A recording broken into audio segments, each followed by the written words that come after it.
வணக்கம் மக்களே. கட்சியில இருக்கக்கூடிய தொண்டருக்கு சீட் கொடுத்திருக்காங்க திமுக. அதை பத்தி தான் இந்த வீடியோல பார்க்க போறோம். அண்ணா அறிவாலயத்துல முதல்வர் ஸ்டாலின் லோக்சபா தேர்தல்ல போட்டியிடக்கூடிய 21 வேட்பாளர்களை அறிவிச்சிருக்காரு. இதுல பாத்தீங்கன்னா 10 எம்பிக்களுக்கு திரும்பவும் வாய்ப்பு கொடுக்கப்பட்டிருக்கு. 11 பேரு புது முகங்களா களமிறக்கப்பட்டிருக்காங்க. காங்கிரஸ் தவிர விசிக, மதிமுக, இந்திய யூனியன் முஸ்லீம் லீக் கட்சிகள் வேட்பாளர்களை அறிவிச்சிட்டாங்க. திமுக இப்போ 21 தொகுதிகளுக்கான வேட்பாளர் பட்டியலை வெளியிட்டு இருக்காங்க. தூத்துக்குடி தொகுதியை பொறுத்த வரைக்கும் கனிமொழி களமிறக்கப்பட்டிருக்காங்க. தென் சென்னை தொகுதியில தமிழச்சி தங்கபாண்டியன் களமிறக்கப்பட்டிருக்காங்க. மற்றும் தென்காசி தொகுதியில ராணி சிவகுமார் இப்படின்னு 3 பெண் வேட்பாளர்களை களம் இறக்கியிருக்காங்க திமுக.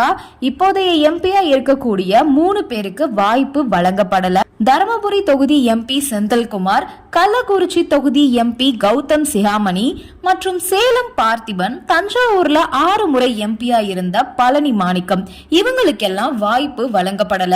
இதற்கு பதிலா பாத்தீங்கன்னா கள்ளக்குறிச்சி தொகுதியில மலையரசன், தருமபுரி தொகுதியில மணி, சேலம் தொகுதியில செல்வ கணபதி, தஞ்சை தொகுதியில முரசொலி இப்படின்னு இவங்களுக்கெல்லாம் வாய்ப்பு வழங்கப்பட்டிருக்கு. தென்காசி தொகுதியில திமுக எம்பியா இருக்கக்கூடிய தனுஷ்குமாருக்கு வாய்ப்பு வழங்கப்படல. அதுக்கு பதிலா ராணி சிவகுமாருக்கு வாய்ப்பு வழங்கப்பட்டிருக்கு. அதே மாதிரி பொள்ளாச்சி தொகுதியில சண்முக சுந்தரம் சிட்டிங் எம்பியா இருக்காரு. அவருக்கும் வாய்ப்பு வழங்கப்படல. அதுக்கு பதிலா ஈஸ்வர சுவாமி போட்டியிடுவார்னு தெரிவிச்சிருக்காங்க. இவர் பாத்தீங்கன்னா ஒரு புதுமுக வேட்பாளர். திமுகவோட தொண்டரும் கூட. இது அந்த கட்சியில பல பேத்துக்கு அதிர்ச்சியை கொடுத்திருக்கு. நன்றி, வணக்கம்.